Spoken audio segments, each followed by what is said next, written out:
A'udzu billahi minasyaitonir rajim. Bismillahirrahmanirrahim. Assalamualaikum warahmatullahi wabarakatuh.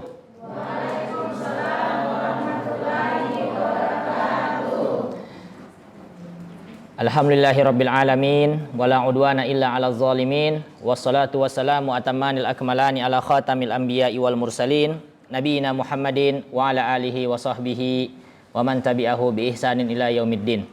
Asyhadu an la ilaha illallah wa asyhadu anna Muhammadan abduhu wa rasuluh la nabiyya wa la rasula ba'da. Rabbana zidna ilman warzuqna fahman rabbishrah li sadri wa yassir li amri wahlul 'uqdatam min lisani yafqahu qawli amma ba'du. Alhamdulillah, ibu-ibu, bapak-bapak, hadirin hadirat yang dimuliakan oleh Allah Subhanahu wa taala. Syukur kita kepada Allah Subhanahu wa taala karena sampai saat ini masih diberikan nikmat kesehatan, masih diberikan nikmat keafiatan, masih diberikan yang namanya panca indera yang lengkap tanpa ada kekurangan sedikit pun, kesehatan, keafiatan, dan juga anggota-anggota keluarga yang masih lengkap. Alhamdulillah. Berbicara tentang nikmat kesehatan dan keafiatan, apa perbedaannya? Biasa kan kita sering lihat sehat wal afiat. Sehat wal afiat. Afiat itu artinya apa? Atau mungkin selama ini kita hanya mengetik saja semoga sehat wal afiat, tapi belum tahu apa artinya wal afiat ini apa. Afiat itu, Ibu, bisa diartikan sebagai bahwasanya sehat yang diberikan kepada kita bukan cuma sekedar sehat, tetapi sehat yang dimanfaatkan untuk ketaatan kepada Allah. Itu afiat. Kalau hanya sehat, orang lain bisa memanfaatkan sehat untuk berbuat yang dosa. Sehat, dikasih badan sehat, tapi dipakai untuk yang namanya main judi. Dikasih badan sehat, tapi dipakai untuk yang namanya minuman keras.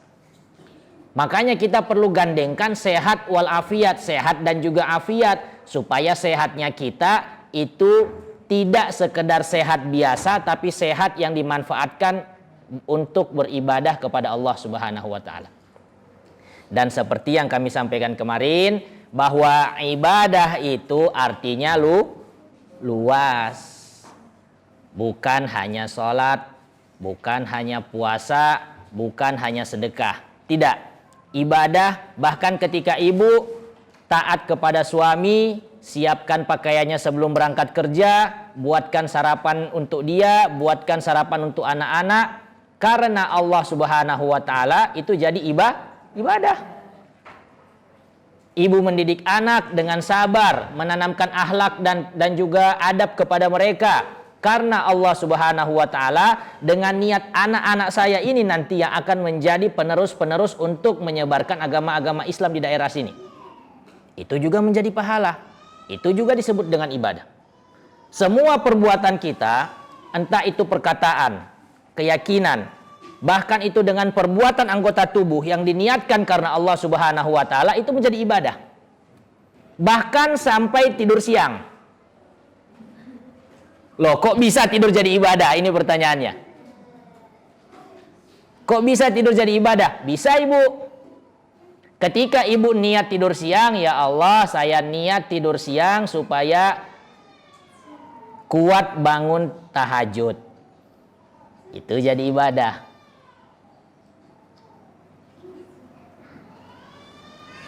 Ya Allah, saya niat tidur siang supaya kuat bangun tahajud. Atau paling tidak saya niat tidur siang hari ini supaya nanti ba'da isya saya kuat baca Quran sampai mungkin jam 10, sampai jam setengah 11 untuk ibadah-ibadah di malam hari. Tidur siang kita jadi ibadah. Ibu bikin nasi kuning ini. Bikin nasi kuning. Dalam memasak jangan hanya sekedar bikin nasi kuning untuk cari cuan, untuk cari untung, jangan. Rugi, Ibu. Capek Ibu cuma untuk dunia. Diniatkan, ya Allah, saya niat buat nasi kuning ini untuk anak-anak sekolah supaya mereka bisa menuntut ilmu dengan baik. Orang-orang pergi kerja bisa kerja cari uang yang halal. Saya juga dapat rezeki. Itu itu jadi ibadah nasi kuningnya ibu. Masaknya jadi ibadah. Makanya Allah Subhanahu wa taala itu memberikan makna yang sangat luas dengan ibadah. Jadi tinggal pintar-pintarnya kita mau memilih bagian mana yang saya mau jadikan ibadah dari aktivitas saya sehari-hari. Oh, saya mengajar, saya niatkan mengajar untuk mendidik generasi yang baik karena Allah, jadi ibadah. Dan seterusnya. Dan inilah yang dimaksud dengan makna tauhid itu sendiri, Bu. Di saat kita sudah berikrar untuk mengucapkan tiada Tuhan selain Allah dan Nabi Muhammad adalah utusan Allah, dengan lisan kita, kita yakini dengan hati, kemudian kita kerjakan dengan amalan-amalan kita setiap hari, semua pekerjaan kita, kemudian perasaan kita, rasa senang, rasa benci, rasa suka, rasa sayang, itu disandarkan kepada Allah, itu jadi ibadah. Itulah tauhid. Tetapi kapan saja dia bergeser untuk mencari balasan dari manusia, maka itu menjadi dosa dan riya. Itulah yang disebut dengan riya. Maka dari itu, insya Allah di kesempatan kali ini kita akan membahas tentang yang namanya turunan dari keutamaan-keutamaan bertauhid. Bahwa salah satunya tauhid itu adalah kunci penghapus dosa. Tauhid itu adalah kunci penghapus dosa. Kita akan berangkat dari Quran surah Al-An'am ayat 82.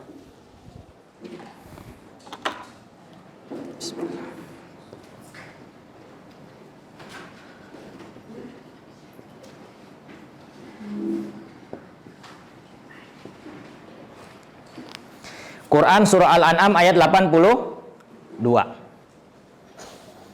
A'udzu billahi minasyaitonir rajim. Bismillahirrahmanirrahim. Alladzina amanu wa lam yalbisu imanahum bizulmin ulaika lahumul amnu wa hum muhtadun.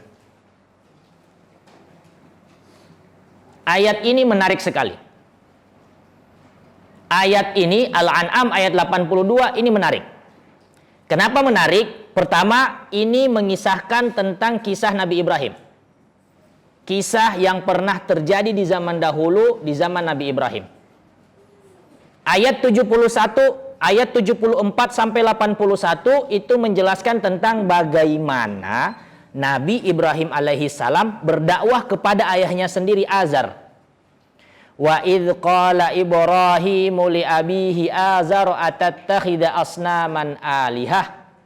Ingatlah ketika Ibrahim berkata kepada ayahnya namanya Azar, apakah kamu menjadikan wahai ayahku patung-patung ini sebagai Tuhan yang disembah? Ada yang menarik dari kisah ini, Bu. Poin pertama, dalam dakwah yang pertama kali harus kita dakwahi diri kita sendiri.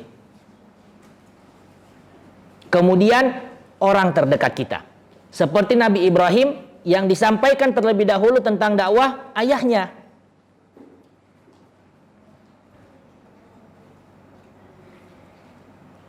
Mulai dari diri sendiri, mulai dari keluarga terdekat. Jangan sibuk kita ngurusin orang lain, tapi keluarga kita tidak urus. Sibuk memperbaiki keluarga lain, tapi keluarga kita amburadul.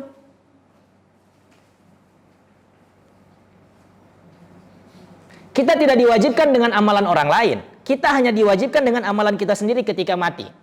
Ketika kita mati, kita akan ditanyakan tentang apa yang kita kerjakan. Bagaimana kita tinggalkan anak-anak kita. Itu yang akan ditanya pertama kali. Maka dalam dakwah untuk berubah menjadi baik, sebelum mengajak orang lain, perhatikan dulu diri kita sendiri.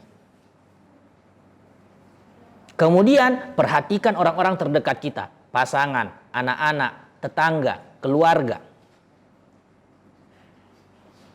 Baru setelah itu berangsur-angsur ke orang lain, ke orang lain, ke orang lain, sampai meluas atas izin Allah Subhanahu wa taala.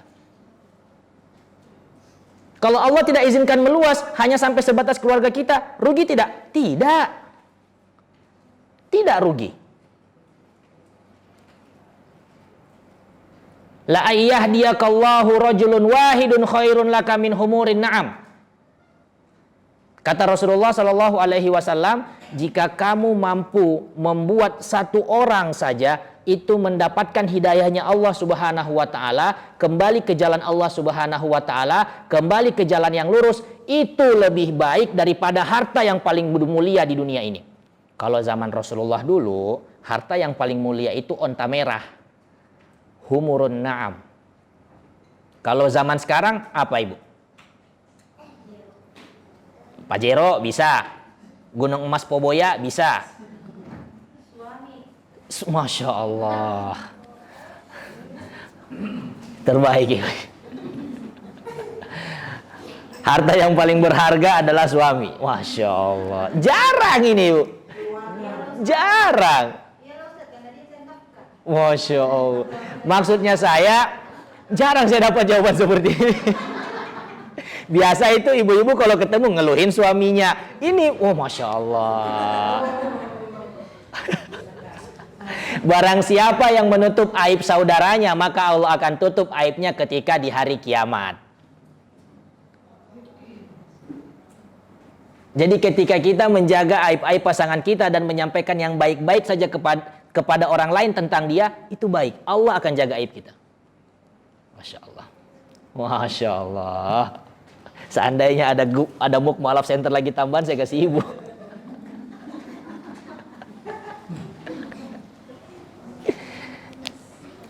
Hikmah dari kisah Nabi Ibrahim ini adalah ketika kita berdakwah, mulai dari diri sendiri. Satu orang yang berhasil mendengarkan apa yang kita sampaikan dan berubah menjadi baik, itu lebih baik daripada dunia dan seisinya.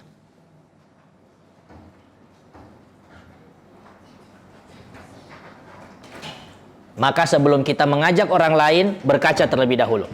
Sudahkah saya baik? Sudahkah saya mengamalkan apa nasihat-nasihat yang saya sampaikan? Itu penting. Kemudian yang kedua, kenapa ayat ini menarik? Bahwa ketika Nabi Ibrahim berdakwah kepada ayahnya, berdakwah kepada masyarakatnya untuk jangan lagi menyembah berhala, itu mendapat tentangan, mendapat yang namanya pengusiran dari ayahnya sendiri dan juga masyarakat-masyarakatnya. Ketika Nabi Ibrahim menghinakan yang namanya patung-patung berhala itu, mereka berkata, "Hei Ibrahim, hati-hati, hati-hati kamu. Bisa kena yang namanya apa ya? Bahaya."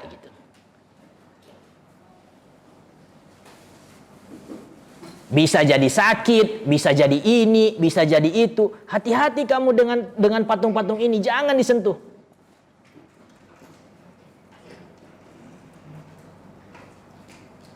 Yang menarik ini ibu, jawabannya Nabi Ibrahim.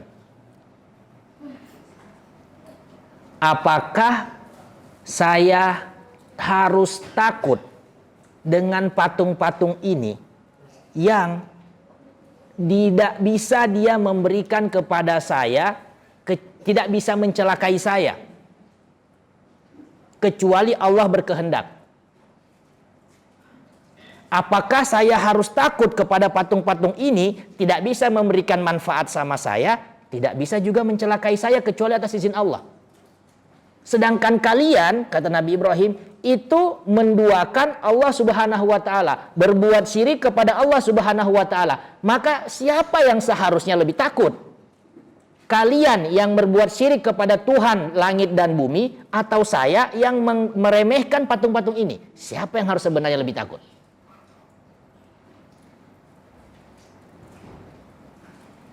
Jelas ya? Jelas.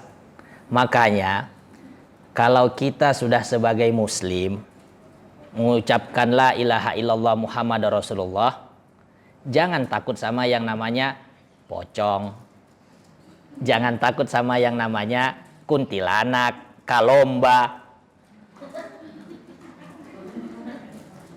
genderuwo, dan lain-lain. Kalau kita takut sama mereka, berarti kita sudah berdosa. Berarti kalimat tauhid kita, kalimat syahadat kita dipertanyakan. Ya, masa muslim takut sama pocong? Memang bukan berarti kita harus berlaku sombong, tidak. Allah Subhanahu wa taala menciptakan di dunia ini bukan dari bangsa manusia toh. Ada juga bangsa jin, itu nyata. Allah sudah sampaikan, wa ma khalaqtul jinna wal insan. Allah telah menciptakan jin dan manusia. Memang bangsa jin itu ada. Tapi dengan adanya mereka bukan serta-merta kita harus takut dengan tipu daya mereka. Jadi bagaimana Ustadz? Dihormati. Berarti kalau lewat tempat-tempat angker, klakson. Itu salah. Itu salah. Oh, lewat tempat-tempat angker, lewat kuburan, lewat yang namanya pohon-pohon besar, tikungan-tikungan yang bikin-bikin takut, klakson, batabe, permisi. Bukan begitu Rasulullah mengajarkan. Jin ada, manusia ada. Jangan kita takut sama mereka, jangan juga kita berlaku sombong sama mereka. Maka bagaimana caranya? Rasulullah ajarkan caranya yang berbeda. Man nazala manzilan thumma yaqulu a'udzu bikalimatillahi tammati min syarri ma khalaq la yadurruhu syai'un hatta yartahila min manzilihi dzalika. Allah lewat Rasulnya mengajarkan kepada kita adabnya kalau mau lewat tempat-tempat yang dianggap angker. Caranya bagaimana? Jangan baklakson, jangan bakasi dupa, tapi ucapkan a'udzu bikalimatillahi tammah min syarri ma khalaq. Ikuti setelah saya. A'udzu bikalimatillahi tammah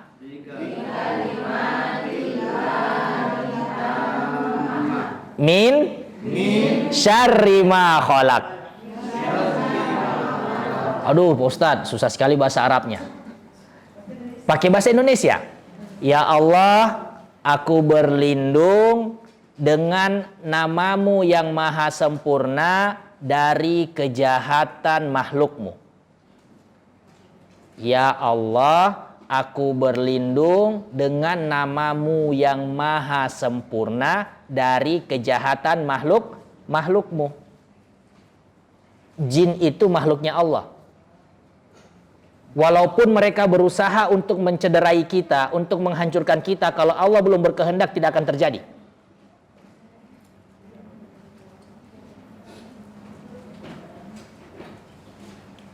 Aku berlindung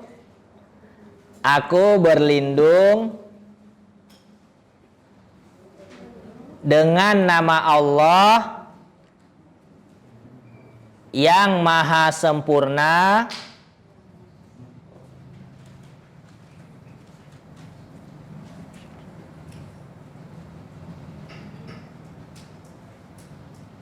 dari kejahatan makhlukmu. Dari kejahatan makhluknya berarti. Nah, Allah makhluknya. Dari kejahatan makhluknya.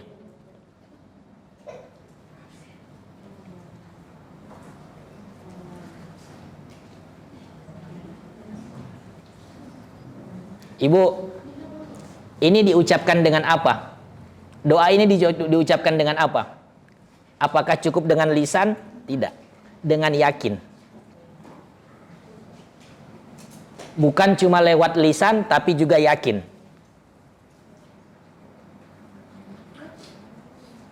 Karena kalau cuma mengucapkan tapi tidak yakin, itu munafik. Orang munafik mengucapkan syahadat, tapi disuruh sholat, dia tidak yakin sholat itu bisa menyelamatkan dia. Dia malas-malasan. Disuruh puasa, malas-malasan, sembunyi-sembunyi. Makanya tidak bermanfaat amalannya.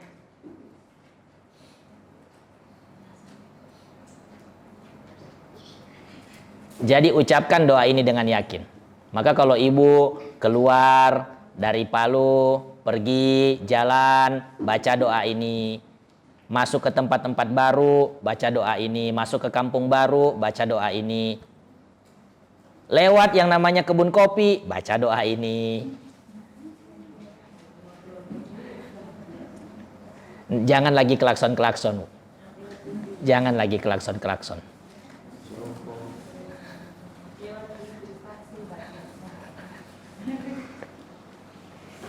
Iya kan? Buat apa ibu sudah ngaji? Iya toh? Tapi masih melakukan hal-hal yang tidak dibolehkan oleh Nabi Muhammad. Itu kan kita apa manfaatnya ngaji kalau begitu? Iman itu tentang keyakinan, ibu.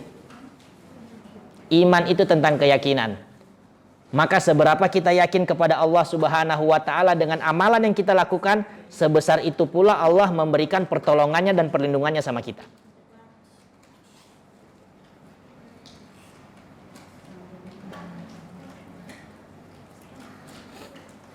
Jadi itu yang pertama, bahwa Quran surah Al-An'am ayat 82 ini mengisahkan tentang kisah Nabi Ibrahim berdakwah kepada keluarganya, ayahnya dan juga masyarakatnya. Dan kenapa ayat ini menarik? Pertama, karena dakwah itu harus dimulai dari diri sendiri dan orang terdekat. Kemudian yang kedua, jangan takut kepada selain Allah Subhanahu wa taala. Sungguh walaupun semua manusia, semua jin bersatu, berkumpul untuk memberikan manfaat sama kita, tidak akan bisa mendatangkan manfaat kecuali atas izin Allah. Dan walaupun mereka berkumpul, bersatu untuk memberikan yang namanya mudarat, mencelakai, kita tidak akan celaka kecuali atas izin Allah. Rufi'atil aqlam wa jaffatis suhuf. Semua sudah Allah takdirkan. Kemudian di ayat ini Al-An'am ayat 82 Allah berfirman alladzina amanu, yaitu orang-orang yang beriman, walam yalbisu imanahum bizulmin, dan mereka tidak mencampur adukkan antara keimanannya dengan perbuatan zalim. Syarat untuk mendapatkan ampunan, penghapusan dosa-dosa kita, pertama yaitu jangan mencampur aduk antara iman dan zalim. Zalim ini ada 3 pengertiannya. Zalim secara bahasa itu artinya meletakkan sesuatu tidak pada tempatnya. Kayak macam itu peralatan sholat. Sudah disediakan tempatnya di situ. Tapi kapan ada orang habis pakai, kemudian ditaruh saja di bawah karpet, taruh saja di sudut, itu namanya zalim. Karena tidak meletakkan kembali ke tempatnya. Secara bahasa artinya zalim, meletakkan sesuatu tidak pada tempatnya. Sedangkan zalim itu dibagi 3. Zalim dibagi 3. Pertama, zalim yang artinya syirik. Zalim yang artinya syirik.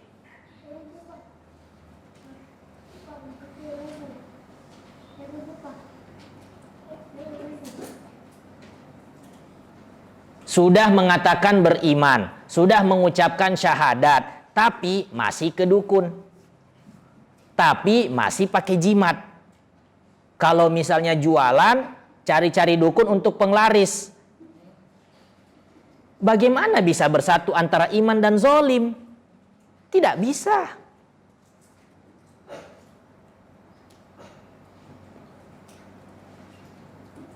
Kita ditugaskan oleh Allah Subhanahu wa taala untuk berikhtiar semaksimal mungkin. Dalam usaha, dalam jual beli, kita diwajibkan untuk berusaha semaksimal mungkin. Rezeki mau banyak, mau sedikit, Allah yang takar, Allah yang tentukan. Jangan khawatir, aduh rezeki saya jangan-jangan sedikit, minta dulu penglaris sama dukun, minta dulu penglaris sama orang pintar. Itu salah. Berarti kita tidak yakin dengan Allah. Ada yang salah dengan syahadat kita. Saya kalau di foto begitu jadi tambah grogi, saya bingung apa saya mau bilang tadi. Makanya saya sempat berpikir lama, aduh apa ini, kenapa ini, ada salah apa saya? Astagfirullahaladzim.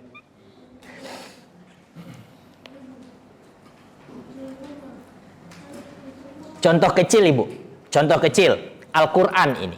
Al-Quran, oh saya naik kendaraan, naik mobil, taruh Al-Quran. Untuk apa taruh Al-Quran di dashboard? Untuk apa taruh Al-Quran di situ? Al-Quran ini yang jaga saya.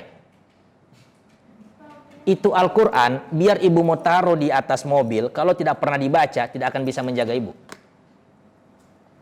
Kasihan itu Al-Quran sampai berdebu-berdebu, cuma dijadikan sebagai jimat pelindung, tidak bermanfaat. Al-Quran ini ibu, ketika hanya terbiar-biar saja di sudut ruangan, di dalam mobil, tidak terbaca, tidak lebih dari yang namanya kertas. Bisa dibakar. Terus bagaimana kita mau merasakan mukjizat Al-Quran? Dibaca.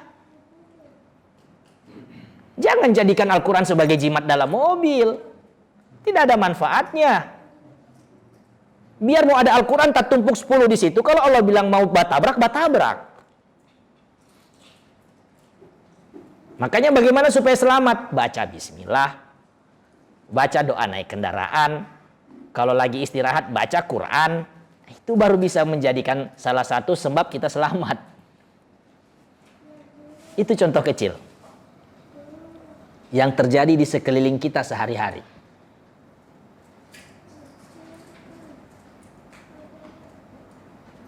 Maka gantungkan keselamatan kita hanya kepada Allah Subhanahu wa taala. Lewat cara-cara yang Allah masyru'kan, Allah sudah ajarkan. Lewat doa, lewat baca Quran, lewat sholat, lewat sedekah. Ya Allah, saya lagi banyak masalah, sedekah. Sholat. Ya Allah, saya hutangku ini sudah lama belum dibayar, begini, sholat, sedekah. Yakin, lihat bagaimana Allah bekerja pada kehidupan kita.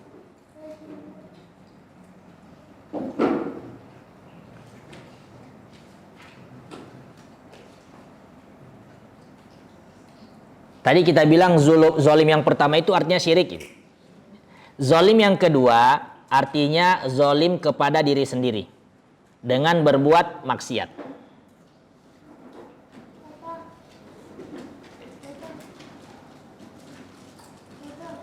Zolim yang ketiga itu zolim kepada orang lain. Seperti kita mengambil hak mereka tanpa izin, tanpa jalan yang benar, mempersulit urusan orang lain, itu namanya menzolimi orang lain.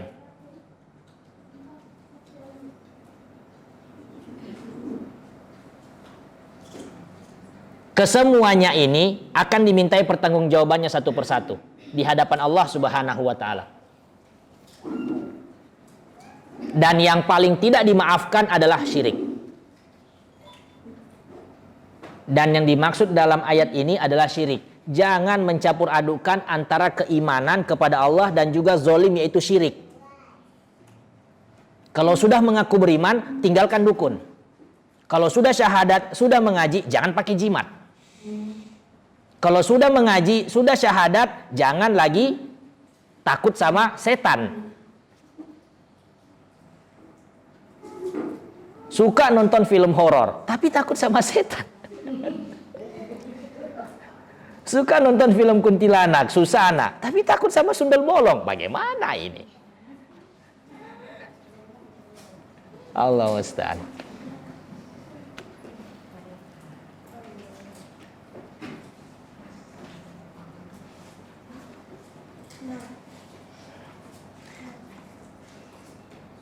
Makanya kata Allah Subhanahu wa taala lanjutan dari ayat ini, dan orang-orang yang beriman serta tidak mencampur adukkan antara keimanan serta perbuatan zalim yaitu syirik, mereka adalah orang yang paling berhak untuk hidup tenang.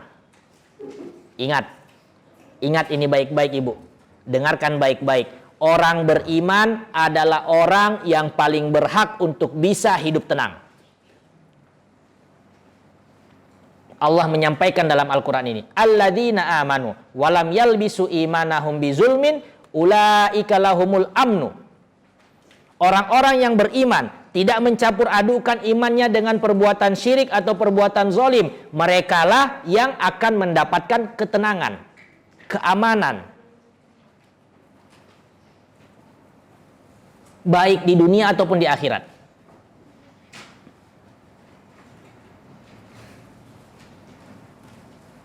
Ketenangan di dunia apa? Orang yang percaya dengan Allah Subhanahu wa taala, dia tidak akan pusing dengan orang lain.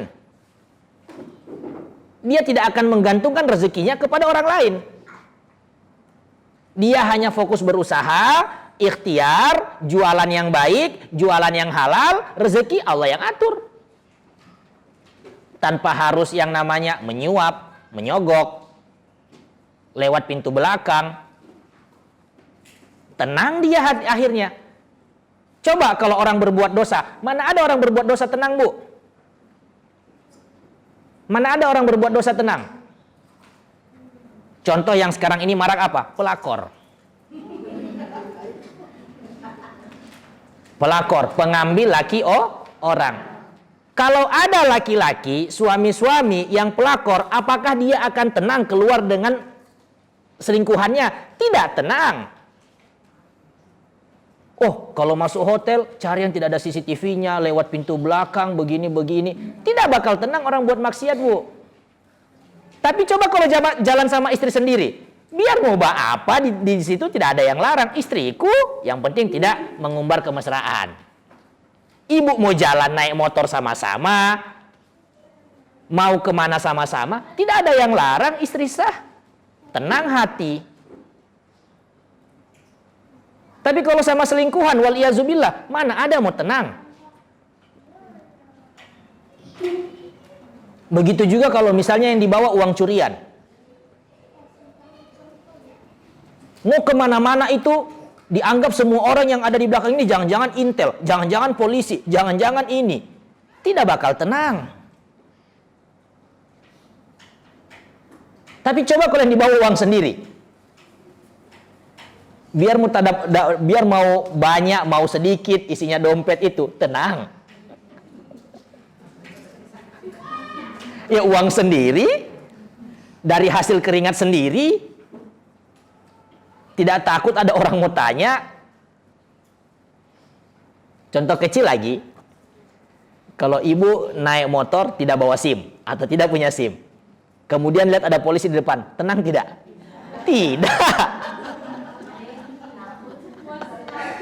Tapi kalau ibu bawa SIM, biar itu polisi mau bajajar 10 situ, ibu tinggal klakson akan, Assalamualaikum.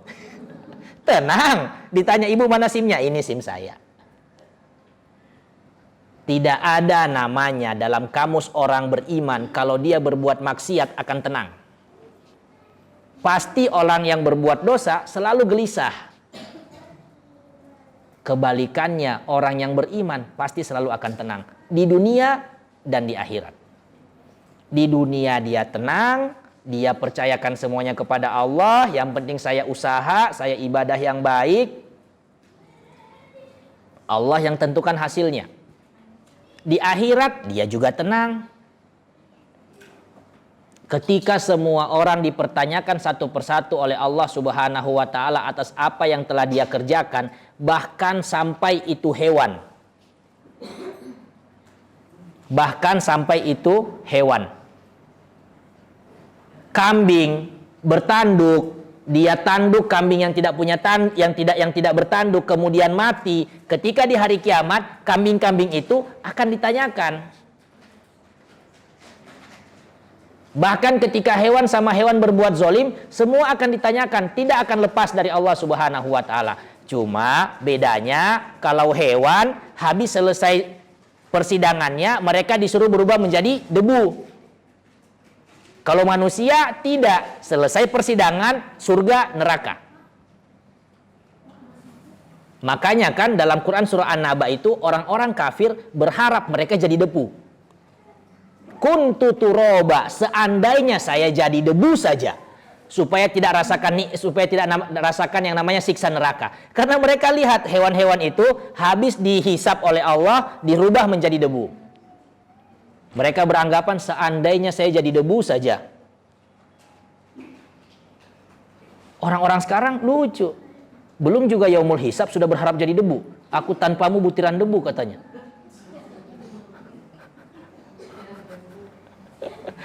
Belum juga di yaumul hisab sudah berharap jadi debu. A'udzubillah.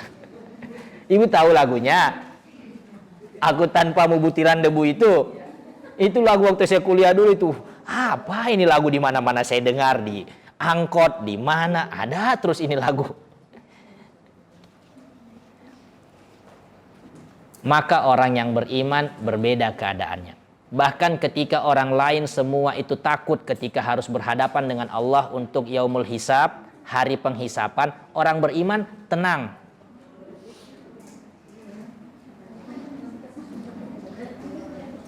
Ya ibu, ya, jangan bicara sendiri. Tunggu sedikit lagi kuenya baru dibagi. Kalau ada. Tidak ada yang bercanda saya, ibu. Soalnya di sini saya tidak ada airnya, apalagi di situ.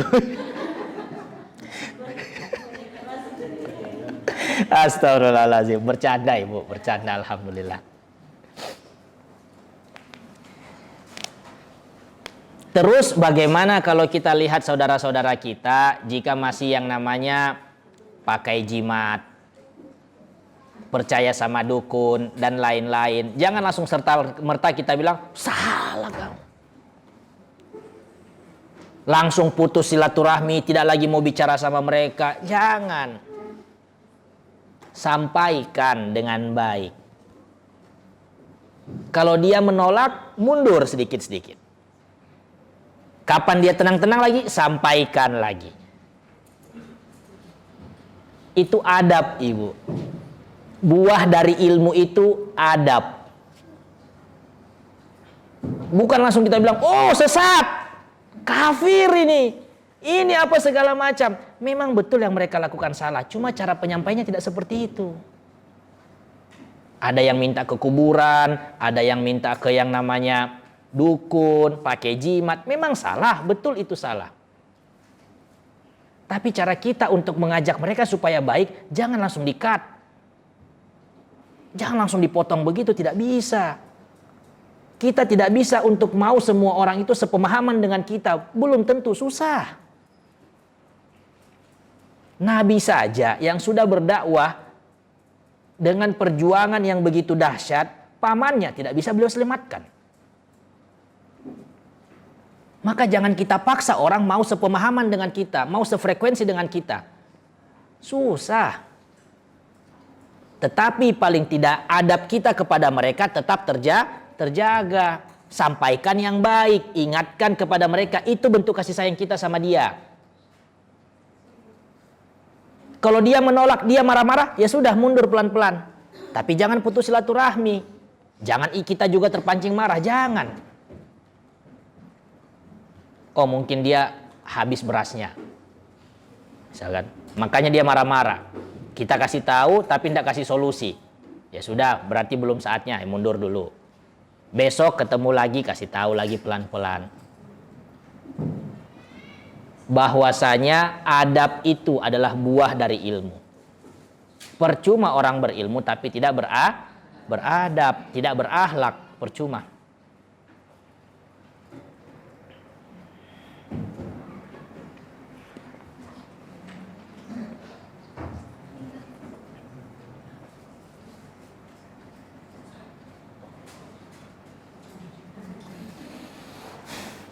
Jadi kita kembali ke Quran surah Al-An'am ayat 82 ini, bahwa di antara nikmat keutamaan yang Allah Subhanahu wa taala berikan kepada orang-orang yang beriman dan tidak mencampur imannya dengan perbuatan zalim atau syirik, itu adalah mendapatkan ketenangan. Ketenangan hidup di dunia dan hidup di akhirat. Yang kedua, wahum muhtadun, mendapatkan hidayah, petunjuk dari Allah Subhanahu wa taala. Supaya dalam setiap amalannya itu dia dijaga sama Allah Subhanahu wa taala. Tidak melenceng, tidak tersesat. Pengaplikasian Al-Fatihah dalam kehidupannya sehari-hari itu mantap, bagus. Ya Allah, tunjukkanlah kami jalan yang lurus, bukan jalan orang-orang yang sesat ataupun engkau murkai. Ghairil maghdubi alaihim waladdallin, bukanlah jalan orang-orang yang engkau murkai dan orang yang engkau sesatkan.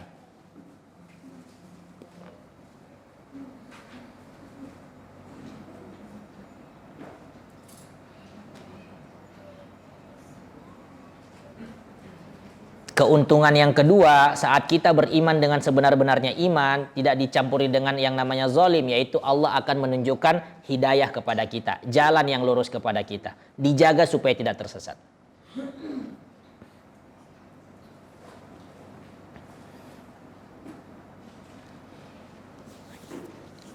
Selanjutnya kita masuk ke pembahasan hadis tentang kalimat tauhid itu sendiri, tentang kalimat la ilaha illallah Muhammadar Rasulullah sallallahu alaihi wasallam.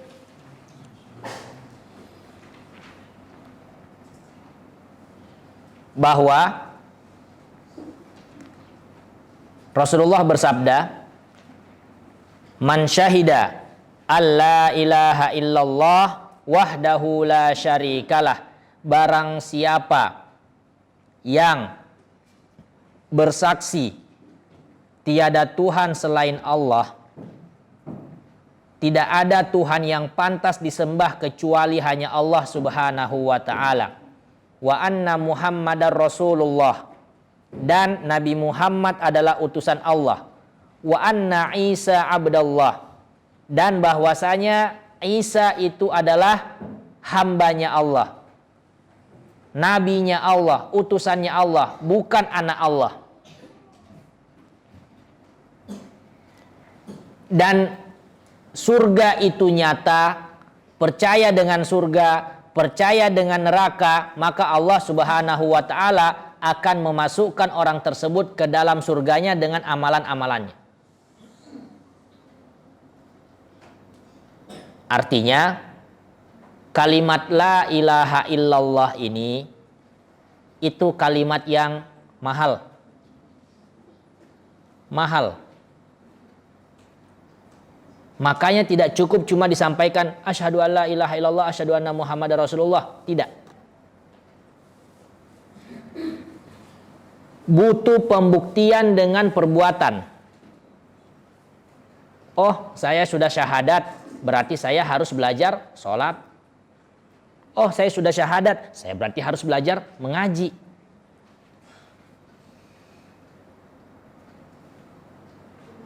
Butuh tindakan perbuatan.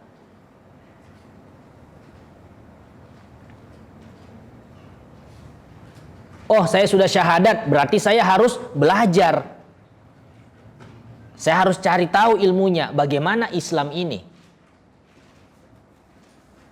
Itu untuk yang mu'alaf. Terus bagaimana yang sudah turunan Islam dari lahir?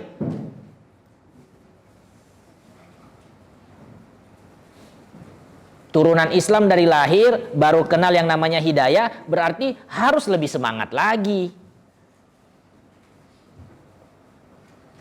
Masa saudara-saudara kita yang mu'alaf semangat pergi mengaji, semangat belajar mengaji, semangat belajar sholat, semangat belajar puasa. Kita yang lahir dari keturunan orang tua dua-duanya Islam, mau sholat malas-malas.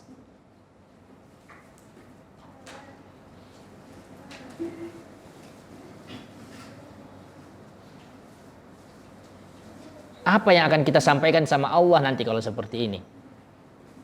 Makanya kami katakan dari awal, kalimat la ilaha illallah Muhammadar Rasulullah itu mahal. Tidak cukup cuma diucapkan lewat lisan, harus ada bukti perbuatan.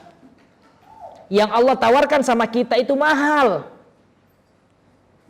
Ala inna sil'atallahi hiyal ghaliyah, ala inna sil'atallahi hiyal ghaliyah, ala inna sil'atallahi hiyal ghaliyah. Nabi katakan 3 kali penekanan, yang Allah tawarkan sama kalian itu mahal. Barang mahal, bukan barang murah. Apa yang Allah tawarkan? Surga.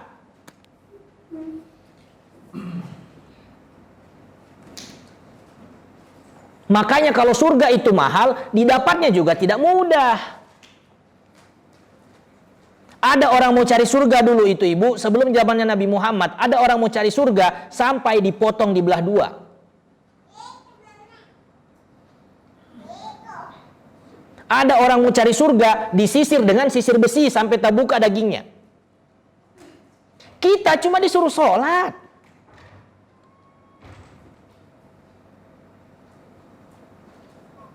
Masih malas.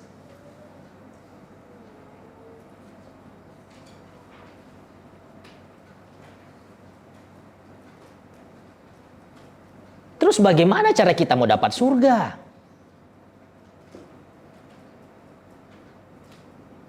Amalan kosong, orang dalam tidak punya.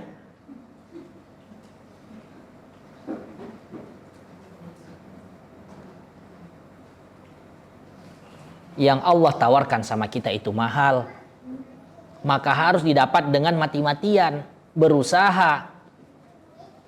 Tidak serta-merta cukup bicara asyhadu alla ilaha illallah, asyhadu anna muhammadar rasulullah, sudah tidak mau sholat, tidak mau belajar. Kita tidak akan bisa merasakan manfaat dari kalimat tauhid, dari kalimat syahadat itu kalau cuma seperti itu. Malah jadinya kita makin tambah dosa.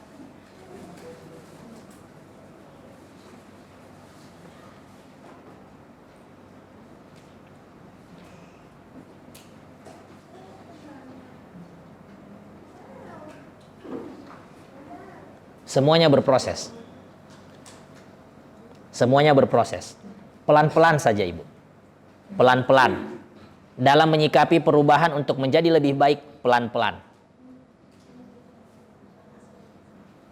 Jangan langsung terburu-buru, tek. Tidak bagus. Karena yang pelan-pelan itu, yang berproses itu akan lebih menancap dalam hati.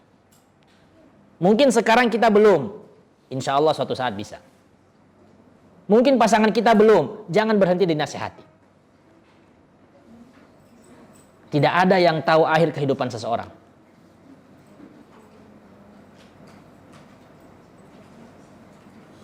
Al-Quran diturunkan sedikit-sedikit oleh Allah Subhanahu wa Ta'ala, tidak langsung satu kali. Tujuannya supaya apa? Supaya lebih mantap menetap dalam hati Nabi Muhammad dan juga dalam hati para sahabat. Lebih mudah dihafalkan. Makanya juga untuk berubah menjadi baik berproses. Pelan-pelan, pelan-pelan. Jangan langsung mau dipaksa.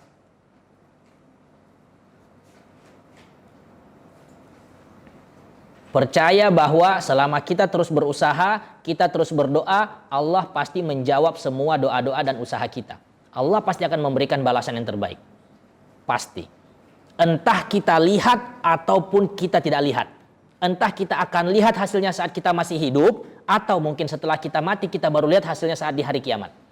Alhamdulillah ternyata selama ini yang saya sampaikan dikerjakan setelah saya mati sama anak-anak saya, sama pasangan saya dan lain-lain. Kita tidak tahu.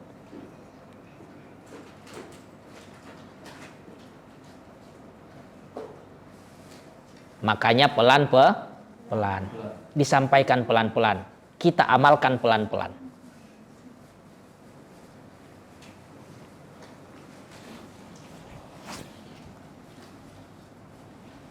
Kita tutup dengan sebuah hadis yang disampaikan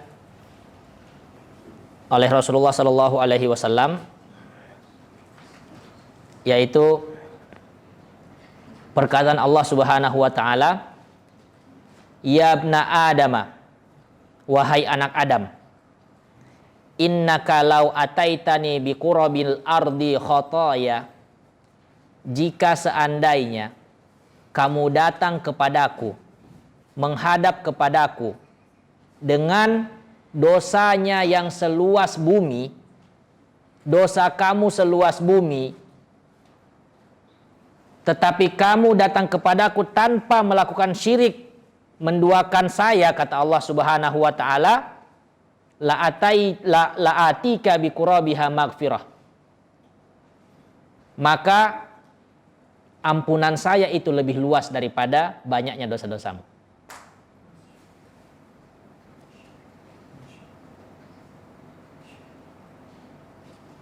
Jika dosa kita itu banyak, ampunan Allah lebih luas daripada dosa kita. Kesalahan-kesalahan yang kita lakukan itu pernah sekali, banyak sekali. Saking banyaknya saya tahu yang mana mau dihitung. Tidak bisa dihitung. Jangan pernah putus asa dari rahmat Allah. Tetap bertaubat, tetap kembali kepada Allah Subhanahu wa taala. Karena ampunan Allah itu besar, lebih besar daripada dosa-dosa kita, lebih luas daripada dosa-dosa kita.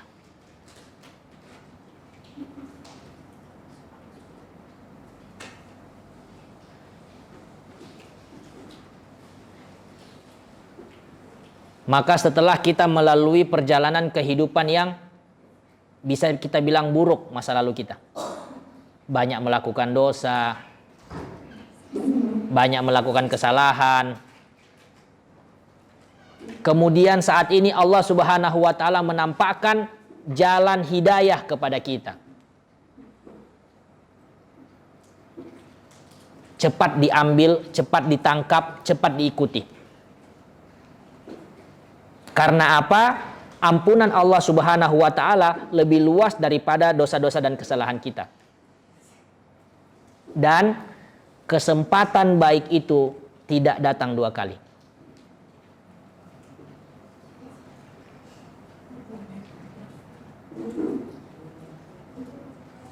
Ketika Allah sudah tampakkan pintu hidayah bagi kita, cepat diambil, cepat ditangkap. Belum tentu di masa yang akan datang lagi pintu hidayah seperti itu. Mungkin kita mati duluan sebelum bisa bertaubat. Karena Allah sudah kasih sinyal, Allah sudah kasih kode.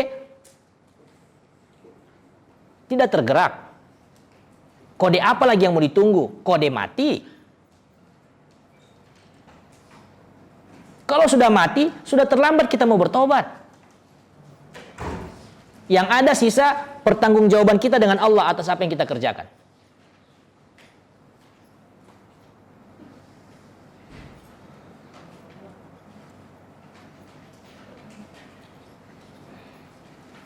Maka dari itu, ibu-ibu, bapak-bapak semua yang dimuliakan oleh Allah Subhanahu wa taala, ketika Allah sudah menampakkan jalan hidayah, jalan kebaikannya kepada kita, cepat ditangkap, cepat diambil.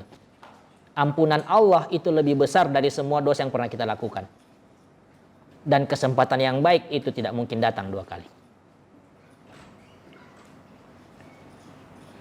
Wallahu ta'ala alam.